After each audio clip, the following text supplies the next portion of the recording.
अस्सलाम वालेकुम नाज़रीन, प्रोग्राम एग्री बिज़नेस के साथ मैं हूं आपका मेज़बान डॉक्टर अमजद बुखारी। नाज़रीन, आपको पता है कि इस वक्त जो है बारिशों का मौसम है, हर तरफ बारिश ही बारिश हो रही है और कई इलाकों में तो बहुत ज़्यादा बारिश हो रही है। जब बारिश होती है तो आपको पता है कि फिर ये सैलाबी शक्ल अख्तियार कर लेती है, अर्बन फ्लडिंग भी होती है, शहर के अंदर भी पानी आ जाता है ज़्यादा, और ये सारा पानी इकट्ठा हो के सब्सिडीज़ के ज़रिए दरियाओं में जाता है और फिर दरियाओं में भी सैलाबी कैफियत पैदा होती है। मौसमियाती तब्दीलियों की वजह से हमारे ग्लेशियर भी ज़्यादा पिघल रहे हैं, तो उधर से भी पानी तेज़ी से आ रहा है, तो सैलाबी कैफियत जो है वो हो जाती है दरियाओं में, और फिर ये सारा पानी बालाई इलाकों से आहिस्ता आहिस्ता ज़ेरी इलाकों की तरफ आता है। और फिर यहाँ जो ज़ेरी इलाकों में बसने वाले लोग हैं वो क्या करते हैं, वो सबसे बड़ा इंतज़ाम ये होता है कि इस पानी को किस तरह खींच खांच के समंदर में जाके गिराना है और अपनी जानों को महफूज बनाना है, अपने माल को महफूज बनाना है। और फिर जैसे ही ये पानी जाके समंदर में गिरता है तो फिर हम शोर शुरू कर देते हैं कि जी पानी की शदीद कमी है और हम बेहद परेशानी का शिकार हैं, पानी दस्तियाब नहीं है, पानी की किल्लत है और हम इन दुश्वारियों का शिकार है। ये हमारी कहानी है। आज से अगर हम जो डैम बने हैं तरबेला और मंगला और फिर दो चार छोटे छोटे, तो इनको अगर उस अरसे में हमने कुछ थोड़ी सी स्टोरेज की फ़िक्र की, उसके बाद जो है हम लाताल्लुक़ हो गए और कोई बड़ा डैम बनाने में अभी तक कामयाब नहीं हो सके। तो ज़ाहिर है ये मंज़र जो है इसी तरह जारी है और उस वक्त तक जारी रहेगा जब तक हम इसके लिए कोई तदारुक का सोचेंगे नहीं। हम देखते हैं कि पूरी दुनिया में जो बड़े शहर हैं उनके अंदर से, बड़े शहरों के अंदर से एक दरिया गुजरता है और उस दरिया को उन्होंने ना सिर्फ अपनी एक लिमिट तक महदूद किया होता है, बल्कि उस दरिया से आमदोरफ्त भी होती है, सियाहत भी होती है और उसमें सारा उसके जो बेनिफिट्स हैं वो भी हासिल करते हैं। हमारा नहरी निज़ाम एक ज़बरदस्त नहरी निज़ाम है, उसके ज़रिए हम ये सारा पानी इकट्ठा करके सैराब करते हैं अपने इलाकों को, अपनी फसलें जो है वो काश्त करते हैं। और फिर जब ये तरबेला और मंगला बने तो हमने अपना जो सिंध और जेहलम का जो पानी था उसको खींच के अपने इस ज़ेरी इलाकों की तरफ लाए और ख़ास तौर पे जनूबी पंजाब की तरफ भी लाए और पंजाब के बाकी इलाकों की तरफ लाए, और एक एग्रीमेंट के ज़रिए हमने उस पानी को यहाँ से जो हमने अपने दरिया सरेंडर किए थे, जिसमें रावी, सतलुज और ब्यास है, जिनको हमने सरेंडर किया था, उस इलाके को फिर इन पानी से सैराब किया। लेकिन अगर वहाँ अगर पानी की किल्लत होती है तो फिर ये सारा इलाका भी पानी से महरूम हो जाता है, क्योंकि इन दरियाओं में पानी नहीं है। इसको देखेंगे कि ये क्या निज़ाम है और क्या हमें मुश्किलात पेश आ रही हैं। और इसके साथ साथ अब जो बारिशें हो रही हैं, बारिशें शदीद हो रही हैं, जहाँ जहाँ पानी रुक रहा है वो फसलों पर क्या असरात मुरतब कर रहा है, उससे हमने कैसे बचना है। और उसके साथ साथ जो है हमने ये भी देखना है कि ये जो क्लाइमेटिक चेंजेस हैं इसके क्या असरात मुरतब हो रहे हैं। इन सारे मौज़ूआत पर बात करने के लिए जो मेहमान हमारे साथ मौजूद हैं, मैं उनका तारुफ आपसे करवा दूं। मेरे साथ पहले मेहमान मौजूद है इंजीनियर मुमताज़ अहमद खान साहब। आप डायरेक्टर रहे हैं कालाबाग डैम डायरेक्टरेट के। वहाँ जब हम ये इस डैम को बनाने जा रहे थे तो इन्होंने जो है वहाँ पर काम किया और उस पर जो है वर्किंग भी हुई, लेकिन इनको हमने एक्सपर्ट के तौर पे बुलाया है। कालाबाग डैम पे बात नहीं करेंगे, मजबूरी तौर पर जो इरिगेशन सिस्टम है उस पर बात करेंगे और उसमें कहाँ कहाँ फ्लाज हैं और उस पानी को हम किस तरह बेहतर इस्तेमाल कर सकते हैं, इस पर बात करेंगे। दूसरे मेहमान मौजूद हैं शहजाद साबिर साहब, आप चीफ एग्रीकल्चर ऑफिसर हैं। उनसे जानेंगे कि ये जो बारिशें हो रही हैं और अर्बन फ्लडिंग हो रही है और कहीं कहीं देहातों में बहुत ज़्यादा बारिशें हो रही हैं, अनप्रेसिडेंटेड बारिशें हैं। कई जगहों पर हमें इतला आ रही है कि जी 48 साल का रिकॉर्ड टूट गया, 50 साल का रिकॉर्ड टूट गया, 20 साल का रिकॉर्ड टूट गया। तो ये जो रिकॉर्ड टूट रहे हैं इसके फसलों पर क्या असरात मुरतब हो रहे हैं। और तीसरे मेहमान मौजूद हैं डॉक्टर मोहम्मद बिलाल साहब, आप ज़रिए यूनिवर्सिटी मुल्तान से मुंसलिक हैं। उनसे जानेंगे कि ये जो क्लाइमेटिक चेंजेस हो रही हैं इसके क्या असरात मुरतब हो रहे हैं और इस पर हम गुफ्तगू करेंगे। इस गुफ्तगू से पहले मैं आपको एक टिप देता जाऊँ कि आप अपनी जो खाने पीने की अशिया है उसमें अमूमन चीनी इस्तेमाल करते हैं। चीनी जो है वो ऐसी चीज़ है जिसमें वो प्रोसेस्ड हुई होती है और वो नुकसानदेह है। सफ़ेद मीठा और सफ़ेद नमकीन, मतलब नमक और सफ़ेद मीठा, ये दोनों नुकसानदेह हैं। तो हमारे बड़े जो है वो शक्कर इस्तेमाल करते थे और शक्कर जो है हमने मीठे की कमी भी अपनी पूरी करनी है और मीठे की ख्वाहिश भी होती है, तो शक्कर जो है वो बेहतरीन इस्तेमाल होता है। और मैं आपको एक शक्कर से रूशरास कराने लगा हूँ, वो है मुइज़ शक्कर जो मार्केट में मौजूद है। ये 100, 200 और 500 ग्राम के पैकेट में मौजूद है। ये जो है अच्छी शक्कर है, ये मैं खुद भी इस्तेमाल कर रहा हूँ आपके सामने, अपनी चाय में भी यही शक्कर डाल रहा हूँ और मेरे साथ मेरे मेहमानों ने भी शायद यही शक्कर इस्तेमाल की है और ये खुद भी ये कहेंगे कि ये शक्कर अच्छी है और इसे इस्तेमाल करना चाहिए। शक्कर में कहते हैं कि इम्यूनिटी बेहतर है और इसके साथ साथ जो है ये जो प्रोसेस्ड शुगर है उससे भी उसकी जो नुकसानात हैं उससे बचाती है। और कई लोगों को मैंने सुना है वो कहते हैं शक्कर इस्तेमाल करते हैं तो शुगर लेवल भी ठीक रहता है। पता नहीं है किस हद तक ठीक है, ये डॉक्टर बता सकते हैं, लेकिन इसमें ग़िज़ाइयत भी अच्छी है। तो आप भी कोशिश करें शक्कर इस्तेमाल करें, और मुझे शक्कर को भी ज़रूर आजमाएं, देखें अच्छी है तो ठीक है। और इसी पे आगे चलते हैं हम अपने मौजू की तरफ, और उस पर बात करते हैं। तीनों मेहमानों का बेहद शुक्रिया। इंजीनियर साहब, कोई बारिश से आप भी मुतासर हुए या नहीं? जी बहुत मुतासर हुए। अच्छा, घर में पानी आ गया? घर के अंदर, कमरों फिर के तो अंदर वाकई पानी आ मुतासर गया। हुआ। मतलब है कि पिछले हम 45 साल हो गए हम इस घर में रह रहे हैं। हाँ। 45 साल में कभी पानी हमारे कमरों में नहीं आया। अच्छा, ये पहला मौका है घर में पानी आया। ये पहली बार पानी अच्छा, ये मसला, इसका मतलब ये है सब भीग गए। हम सिर्फ दरियाओं को कंट्रोल नहीं कर रहे बल्कि नीचे तक मामला खराब है। यानी मतलब हिस्ट्री जो है वो ये है कि मुल्तान की हिस्ट्री में लास्ट टाइम जो हैवीएस्ट रेन हुई 1976 में हुई थी, और वो थी 134 मिलीमीटर। ठीक है जी। ये जो परसों बारिश आई है मुल्तान में, ये 172 मिलीमीटर बारिश आई है। ठीक है जी। अच्छा, मैं वो लाहौर में इतला थी कि जी एयरपोर्ट के एरिया में 386 मिलीमीटर बारिश हुई है और फलां। अगर उस किस्म की बारिश अगर हमारे इलाकों में हो जाए तो आप मंजर सोचें क्या हो जाएगा। बिल्कुल बिल्कुल। शहजाद साहब, आप महफूज रहे बारिश से, क्या जरूरत हाल रही? जी महफूज कर, आप ये नहीं कह सकते, बारिश तो हर जगह यूनिफॉर्म हुई है। फसलें महफूज रही हैं या नहीं रही? चलें इस तरह पूछ लेते हैं आपसे। फसल हमारे अब मुल्तान में कुछ चीज़ें डाइवर्सिफाइड हो गई हैं। अच्छा, राइस वाले खुश होंगे, हाँ उनको तो पानी मिल गया, बिल्कुल ठीक है। मेज़ वाले भी खुश होंगे, शुगरकेन वाले भी खुश होंगे, लेकिन कॉटन वाले और आम वाले, मैंगो वाले, वो तो इससे हैप्पी नहीं है। और कुदरत का निज़ाम ऐसा है, खजूर और जो है ना जी डेट्स और कॉटन, ये दो ऐसी क्रॉप्स हैं जिनको बारिश इफेक्ट करती है। अच्छा, नुकसान देती है जी। अच्छा, तो ये जो कॉटन की सूरत हाल है उसमें कोई बड़े नुकसान की इतलात तो नहीं आई बारिश की वजह से? नहीं, कॉटन में ऐसा नुकसान नहीं होता। कॉटन में नुकसान ऐसे होता है कि जब बारिश होती है तो उसकी पोलिनेशन इफेक्ट होती है, फ्रूट सेटिंग नहीं होती। दूसरा ये जब पौधे तो बड़े हैं ना जी, वो तो जी पौधे तो बड़े हैं, पौधे तो बड़े, गैप आ जाता है ना प्रोडक्शन पीरियड में, गैप आ जाता है। ठीक है। अच्छा, उसके बाद फिर ये होता है कि जी वो प्रोडक्शन पीरियड में जब गैप आता है तो उस गैप के बाद फिर अगर ज़्यादा बारिश है तो पानी जो है ना खेतों में खड़ा हो जाता है, जिससे फिर विल्टिंग हो जाती है शुरू। कॉटन की फसल पानी में ज़्यादा देर नहीं रह सकती, उसकी जड़ें जो है ना वो गलना शुरू हो जाती हैं। अच्छा, इफेक्ट होना शुरू हो जाती है। कॉटन पानी खड़ा हो जाए तो फिर बड़ा नुकसान होता है। तो ऐसा कोई इतला है कि पानी खड़ा होने से नुकसान हुआ? नहीं, वो हम फील्ड में हैं, हम जिम्मेदारों को गाहे बगाहे उसको आगाह कर रहे हैं कि अगर कहीं पानी खड़ा हो गया तो फौरन निकालने की वैसे भी जितनी शदीद बारिश यहाँ हुई है ना, हमारा जो सिटी एरिया है यहाँ 150 से ज़्यादा हुई है। एयरपोर्ट में 109 हुई है, शुजाबाद रोड के ऊपर को 112 मिलीमीटर हुई है। तो इसकी इंटेंसिटी जो है ना वो डिफरेंट है, लेकिन इसका स्प्रेड यूनिफॉर्म है। ठीक। डॉक्टर साहब, ये कोई जो बारिश का पानी है उसमें और जो बाकी पानी है उसमें कोई फ़र्क होता है? न्यूट्रिशन ज़्यादा होते हैं इसमें, कोई ऐसा कोई है?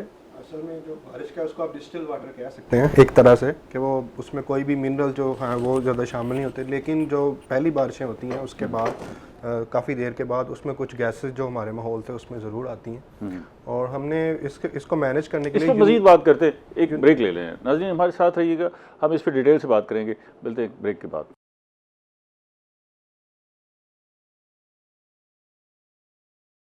वेलकम बैक नाज़रीन, हम बात कर रहे हैं फ्लड के हवाले से, बारिशों के हवाले से और उसके असरात के हवाले से।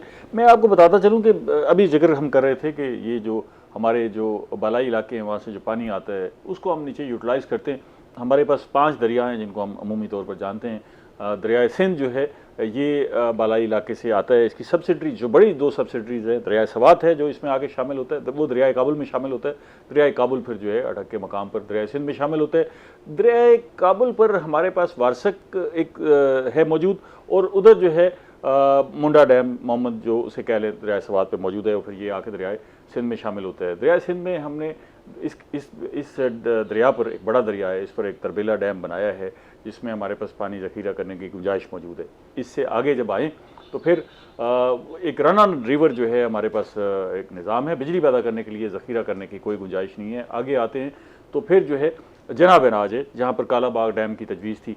फिर उससे नीचे आ जाए तो चश्मा बैराज आता है। चश्मा के पास हमारे पास कुछ झीलें मौजूद हैं, लेकिन वो थोड़ा पानी ज़ख़ीरा कर सकते हैं। फिर आगे जो है पानी आता है, तोसा बैराज है।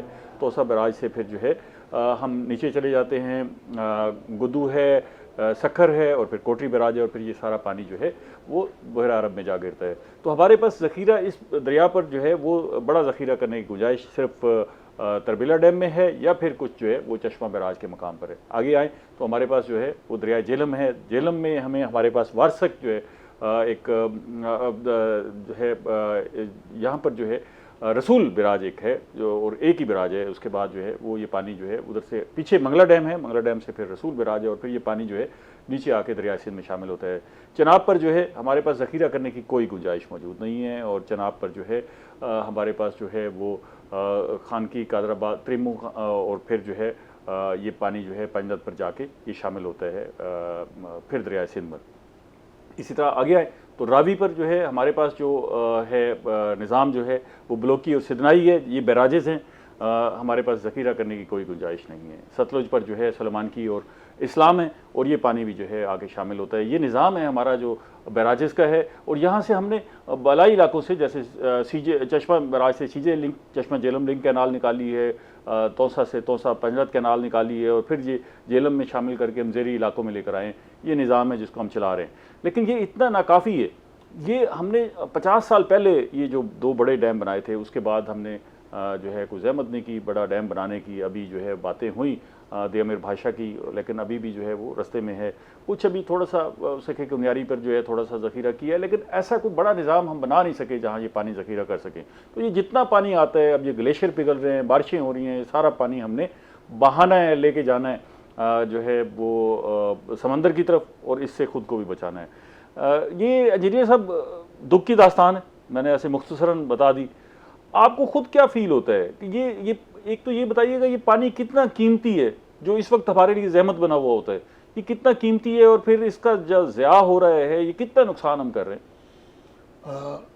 बुखारी साहब, सबसे पहले तो मैं आपका रोवी टीवी का शुक्रिया अदा करना चाहता हूँ कि आपने मेरी दानिश में पाकिस्तान का सबसे बड़ा मसला और सबसे संगीन मसला पानी का बहरान है।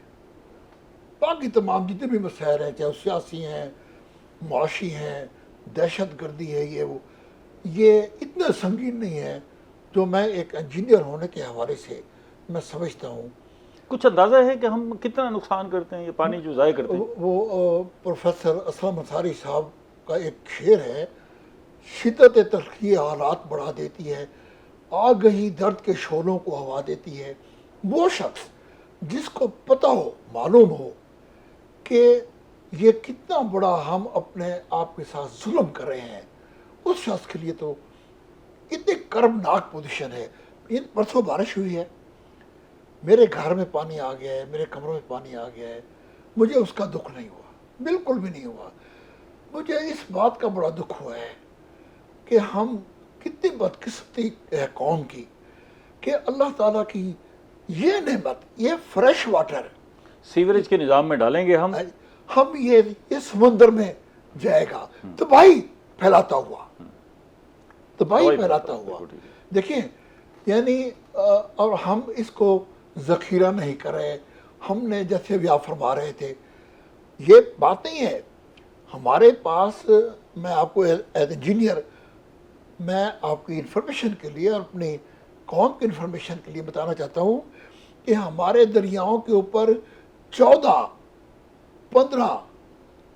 से 15 साइट्स हैं जहाँ डैम बन सकते हैं, जहाँ बड़े डैम बन सकते हैं। ठीक है, और उनकी कैपेसिटी जो है रिजर्व की कैपेसिटी तकरीबन 130 मिलियन एकड़ फुट पानी ज़ख़ीरा कर सकते हैं। ज़ख़ीरा अगर हम वो सारे डैम अगर वो बना रहे हैं, ठीक है जी।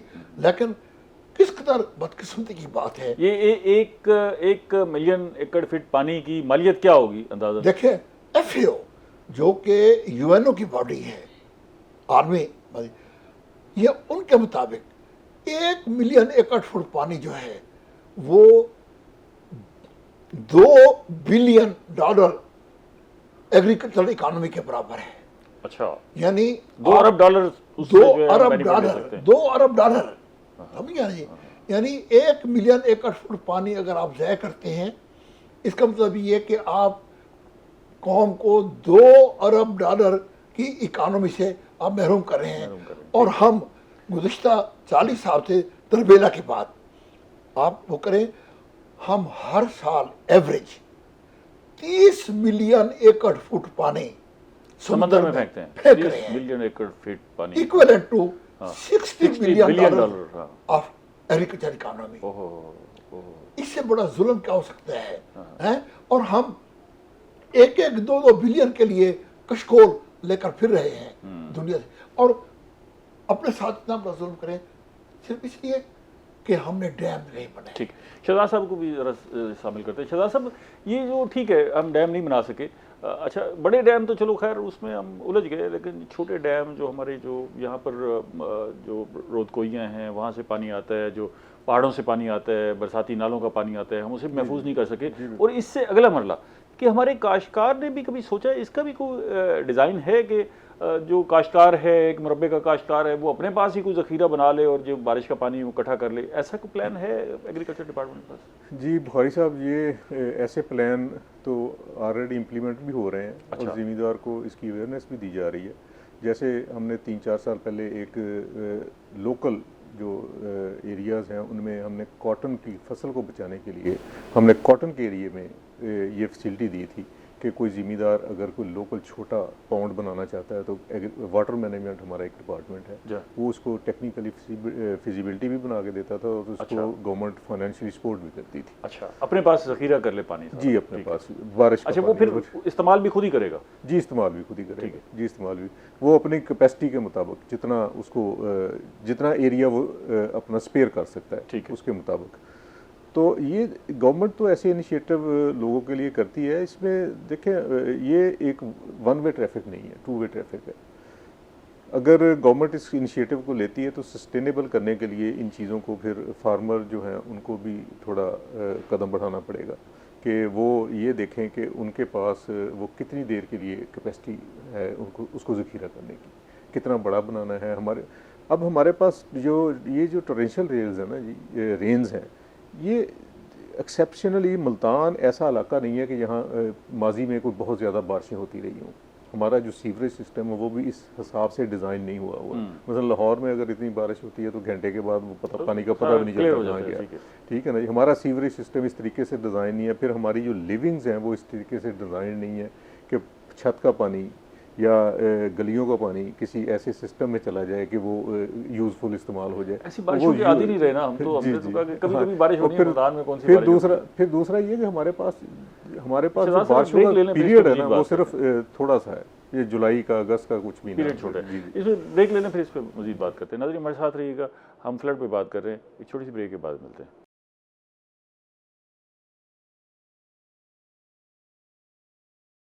वेलकम बैक नाज़रीन, हम बात कर रहे हैं सैलाब पर और बारिशों पर, और अभी माहिरीन हमें बता रहे हैं कि इनके नुकसानात और इससे बचना कैसे है। डॉक्टर साहब, अभी शहजाद साहब जिक्र कर रहे थे कि पानी को ज़ख़ीरा करने के लिए कोई प्लान है।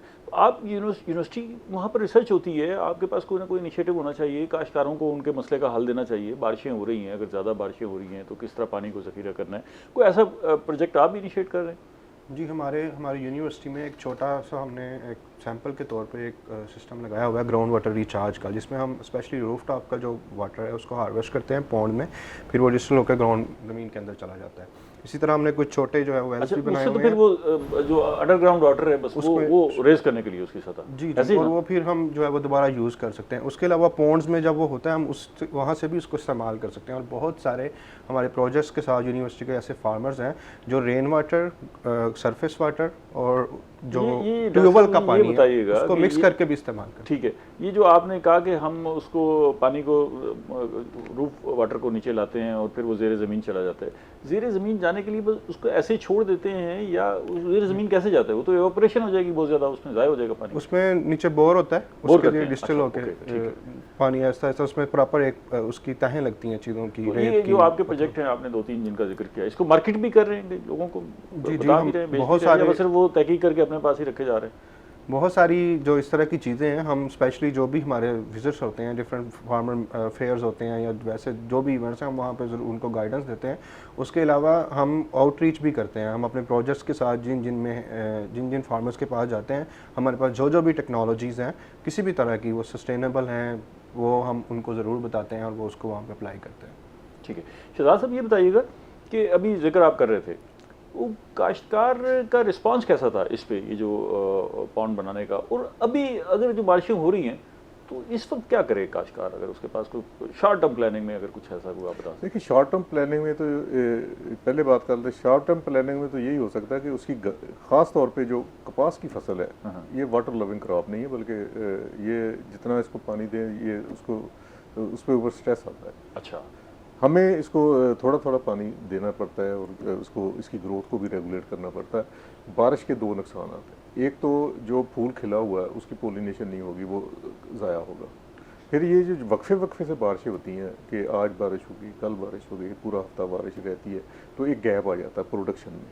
दूसरा, अगर ज़्यादा बारिश आती है तो ज़्यादा बारिश का नुकसान ये है कि पानी अगर ज़्यादा देर 24 घंटे से ज़्यादा अगर पानी खेत में खड़ा रहे, इतना कि पौधा डूबा हुआ उसमें, तो क्रॉप जो है ना उसको बहुत ज़्यादा नुकसान होता है, वो सस्टेन नहीं करती। कॉटन की क्रॉप ज़्यादा पानी को सस्टेन नहीं करती। तो हम फिर ज़मींदार को यही मशवरा देते हैं कि फौरी तौर पे किसी ऐसे फील्ड में जहाँ गन्ना लगा है या चावल लगा है या मकई लगी है या कोई खाली खेत है, उसमें पानी निकाल दे, पानी निकाल दे, ठीक है। नहीं, पानी कॉटन की फसल में पानी तो ये उसे जब वो काश्त कर रहे हैं उसको ये सारा मद्देनजर रखना चाहिए कि भी वो कपास का जो खेत है वो निस्बतन ऐसा हो कि वहाँ से पानी निकाला जा सके। जी बिल्कुल ऐसी है, बिल्कुल ऐसी उसकी प्लानिंग में पहले से शामिल। फिर हम उसको कुछ ऐसी है कि थोड़ी बारिश होती है वो अब्जॉर्ब हो जाती है, ठीक है। मिसाल के तौर पे हम उसको टेक्निक्स बताते हैं कि हमारे पास बेड एंड फरो टेक्निक है। तो हम ये कहते हैं कि जब पौधा 70 दिन का हो जाए या 60 दिन का हो जाए तो उसका जो बेड है उसको हल चला के उसको तोड़ दिया जाए, ताकि बेड का पानी जो है फ्लो होकर खेल में ना जाए, ठीक है, और एक जगह कुमुलेट ना हो। जहाँ का पानी है वहीं अगर अब्जॉर्ब हो जाएगा तो उसका फ्लो ऑफ वाटर नहीं बनेगा। फ्लो ऑफ वाटर नहीं बनेगा तो ज़्यादा पानी कहीं खड़ा नहीं होगा, हर जगह। डॉक्टर बिलाल ने एक बताई कि जी हम रूफ वाटर को जो है वो ज़ेर ज़मीन ले जाने के लिए ड्रिलिंग करते हैं। जी जी, ये भी एक तरीका तो हो सकता है, पता नहीं ये अगर आपके साथ इंटीग्रेट हो कि भाई। जी बिल्कुल। देखिए, ये है प्री प्लानिंग। हम बात कर रहे हैं इस वक्त बारिश जो हो रही है उसकी, ठीक है। अच्छा, ये एक प्री प्लानिंग है कि अगर एक एरिया ऐसा है कि वहाँ कंटिन्यूस स्लोप आ रही है और एक जगह पे आके पानी इकट्ठा हो जाता है, और वो जिम्मेदार जो उस जगह पे है, तो वहाँ अगर पानी ज़्यादा खड़ा हो जाता है तो फिर वो फसल को नुकसान देता है। उस सूरत में हमें ऐसी चीज़ें ज़रूर करनी चाहिए कि वहाँ हमारे पास ऐसा कोई बोर हुए हों नीचे जहाँ पानी इकट्ठा हो गया है, अब वो किसी साइज पे निकल नहीं सकता, तो वो कम से कम जल्दी से जल्दी, ये जो सिस्टम है इसमें यह है कि पानी जल्दी नीचे ज़मीन में चला जाता है, ठीक है। ये जो सीपेज होके जाना है या परकुलेशन होके जाना है, ठीक है, नहीं, उसमें टाइम लगता है। अभी अगर बोर कर देंगे तो उसका फ्लो ऑफ वाटर जो टूवर्ड्स एक्वाफर है, तो उसका फ्लो जो है वो बढ़ जाएगा और वो जल्दी वाटर ड्रेन हो जाएगा। ये एक अच्छी स्कीम है और उसमें हमें उस एरियाज़ को आइडेंटिफाई कर लेना चाहिए कि बारिश का पानी कहाँ आके इकट्ठा होता है और हम ग्राउंड वाटर को कैसे रिचार्ज कर सकते हैं। तो शहजाद साहब, हम ये आइडेंटिफाई नहीं कर पा रहे कि भाई ये जो क्लाइमेटिक चेंजेस हैं, ये इसके असरात क्या होंगे, बारिशें कहाँ ज़्यादा होंगी, कहाँ कम होंगी। मतलब नई चीज़ आ गई ना जी, ये फिनोमेना ऐसा आया है कि जी अभी हम सारे हाथ पैर फूल गए।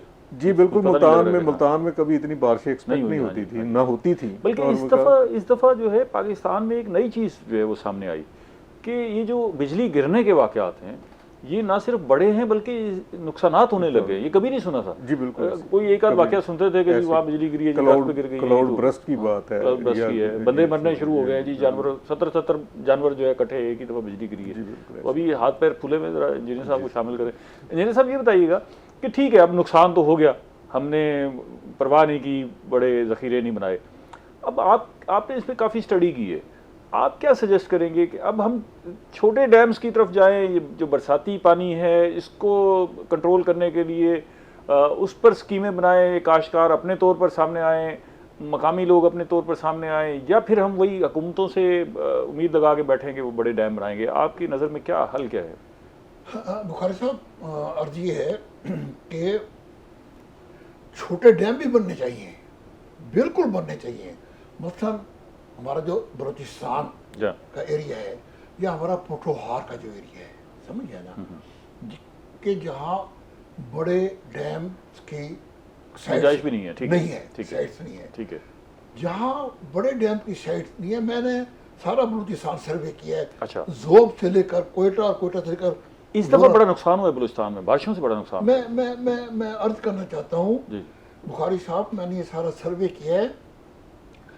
आप यकीन करें कि बलूचिस्तान के अंदर बहुत सारी ऐसी साइट्स हैं कि जहाँ छोटे डैम्स बनाए जा सकते हैं। अच्छा, लेकिन ये सब चीज़ होती है एक प्लानिंग के साथ, एक प्लानिंग के साथ होती है। और उसके लिए, प्लानिंग के लिए मुल्क के अंदर पॉलिटिकल स्टेबिलिटी का होना वो जरूरी है, that is पैसे भी होना जरूरी है। मेरी याद है। जेब में पैसे होंगे तो तभी, अभी हम वो देहामीर भाषा में फंस गए हैं ना जी, फंडिंग का मसला हो जाता है जहाँ भी डैम बनाने देखिए, का। ये जो सब चीज़ें होती है ना, ये हुकूमत प्लान करती है। ये सब यानी इंडिविजुअल लोग डैम नहीं बना सकते, उनके पास इतनी शक्कत नहीं है। शकत नहीं होती है। ठीक है जी, ये हमेशा हुकूमत ही रिसोर्सेज देती है, हुकूमत ही टेक्निकल नो हो करती है, ये हुकूमत करती है।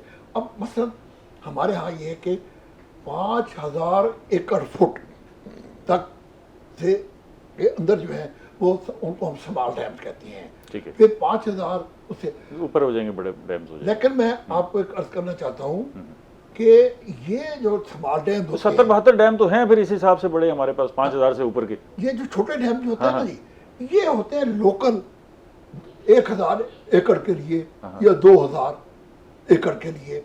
ये स्मॉल डैम होते हैं, इनसे आप बिजली नहीं पैदा कर सकते।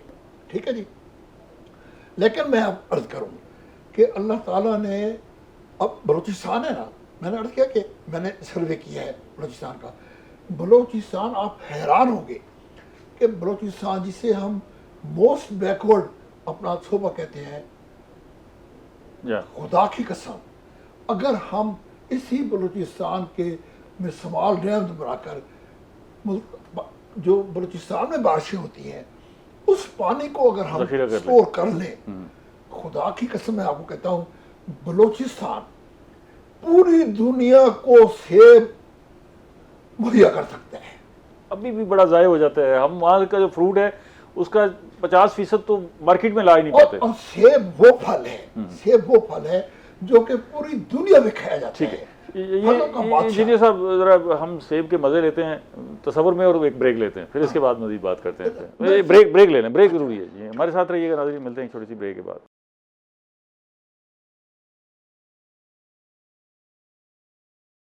वेलकम बैक नाज़रीन, हम सैलाब और बारिशों पे बात कर रहे हैं, उनके नुकसानात पे बात कर रहे हैं। इंजीनियर साहब ने हमें बताया कि हम अगर बलूचिस्तान का जो पानी है सिर्फ उसको कंट्रोल करने के लिए, ज़ख़ीरा करने के लिए अगर छोटे छोटे कोई डैम या ज़ख़ायर बना लें तो वहीं से भी हम बहुत जो है वो सरमाया इकट्ठा कर सकते हैं। हमारी एग्रीकल्चर वहाँ पर, अभी वहाँ तो बड़ी गुंजाइश मौजूद है, बलूचिस्तान में तो बड़ी गुंजाइश मौजूद है ना जी, एग्रीकल्चर की बड़ी गुंजाइश मौजूद है। बल्कि शहजाद साहब, अब तो मेरा ख्याल है हम फुटी को भी उधर ही लेके जा रहे हैं। जी जी, ऐसे ना काफी वो काफी सुटेबल। सवाल कहता हूँ, थोड़ा सा तृष्णा रह गया जी जी जवाब। जी जी आपने फरमाया था कि बड़े डैम और स्मॉल डैम, जा ठीक है जी। जा अब स्मॉल डैम जो होते हैं वो मैंने कहा कि 5000 एकड़ फुट, वो उससे नीचे होंगे तो वो छोटे होंगे, उससे ऊपर होंगे तो बड़े होंगे। वो मीडियम। मैंने अर्ज किया था तो 72 तो फिर हमारे पास हैं तकरीबन। मेरी अर्थ है ना, यानी 1200 स्मॉल डैम्स आप बनाए, ठीक है, 1200, ठीक है, तो एक बड़ा डैम बनेगा। बड़ा वो एक ही जो है वो काफी अच्छा है। और फिर वो जो 1200 डैम आप बनाएंगे वो लोकल 1000 एकड़ या 2000 एकड़ को सिर्फ आपाशी मुहैया करेंगे, ठीक है जी। उससे बिजली पैदा नहीं होगी, उससे आपके सैलाब की कुछ रुकावट होगी। लेकिन जो बड़ा डैम है, बड़ा डैम जो है, आपकी इकानमी जो दुनिया के बड़े बड़े अमेरिका है, चाइना है, इंडिया है, उनकी इकानमी जो है वो बड़े डैमों से बनी है, स्मॉल डैम से नहीं। स्मॉल डैम, ये बड़े डैम, क्योंकि बड़े डैम से आप बिजली भी बनाते हैं। 3-4 मेगावाट जो है अगर बिजली मिलने लग जाए तो मुल्क को कहीं खड़ा कर और सस्ती तरीन बिजली। ठीक है, आज भी आप जो मंगला और तरबेला से जो बिजली आप बना रहे हैं और गाजी ब्रोथा से, वो 2.5 रुपए फी यूनिट पड़ती है उसकी कास्ट, ठीक है जी। और कालाबाग डैम से आपने 3600 मेगावाट की कैपेसिटी है, अब भाषा डैम बन रहा है 4,500 मेगावाट 4,500 मेगावाट का। तो बड़े डैम जो है ना, उसमें से आपकी इकोनॉमी, मुल्क की इकोनॉमी, आपके ख्याल में हमें बड़े डैम्स पर जो है ज्यादा फोकस एग्जैक्टली बड़े डैम का सब्स्टिट्यूट स्मॉल डैम कभी नहीं हो सकते, कभी नहीं हो सकते। शहजाद साहब, ये चलें, बात तो ठीक है, लेकिन अब देखिए ना, हम सारे हमारे काश्तकार हाथ पर हाथ रख के इंतजार करते रहे हैं कि जी बड़े डैम बनेंगे, और पूरी कौम बैठी रहे इंतजार करते हुए। ज़ाहिर है हम बड़े मसाइल का शिकार हैं, इशूज़ हैं।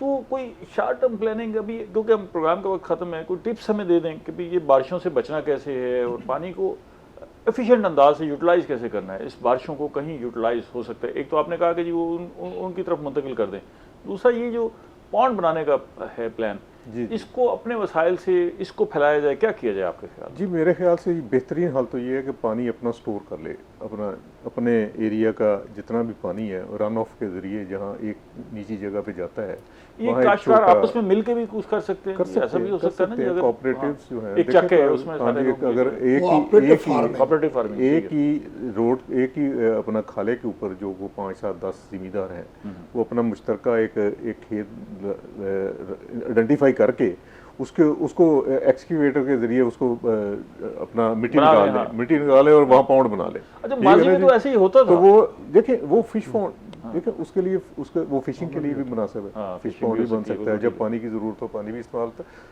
हमारे पास तो सिर्फ ये 40-45 दिन है, 40-45 दिन के बाद तो हम पानी के लिए तरसेंगे, ठीक है ना। दो सिस्टम हमारे पास, तरबेला कमांड है, मंगला कमांड है, ठीक है ना। मंगला कमांड थोड़ी सी कंफर्टेबल रहती है, उसका एक जो सिस्टम है इरिगेशन सिस्टम वो बेहतर है। तरबेला कमांड में हमें पानी की थोड़ा प्रॉब्लम होता है, क्योंकि हमारे हिस्से का जितना पानी है उसी में से मिलना है हमें, तो वो उसमें हमें थोड़ा सा कभी रबी में कभी हमारी जो सोइंग होती है उसके ऊपर हमारा थोड़ा सा प्रॉब्लम होता है। ये खरीफ में अक्सर होता है, क्योंकि खरीफ में अभी मेल्टिंग नहीं हो रही होती है और पानी भी नहीं होता डैम में इतना। तो ये दो हमारे सीज़न जो है ना जी सोइंग के, अगर यहाँ हमें पानी बेहतर मिल जाए, अच्छा मिल जाए, तो हमारी सोइंग भी बेहतर हो जाती है, क्रॉप्स के टारगेट भी पूरे हो जाते हैं। अगर इस टाइम के ऊपर पानी की स्केर्सिटी हो तो फिर हमारी क्रॉप्स भी इफेक्ट होती हैं। तो हमें ये एक ही काम नहीं है, हमें मल्टीफेरियस जितनी भी मल्टीफेरियस स्कीम्स हैं उसके ऊपर काम करना चाहिए। बड़े डैम भी बनने चाहिए, छोटे भी बनने चाहिए, छोटे रेजरवायर भी बनने चाहिए, फार्मर लेवल के ऊपर भी रेजरवायर बनने चाहिए।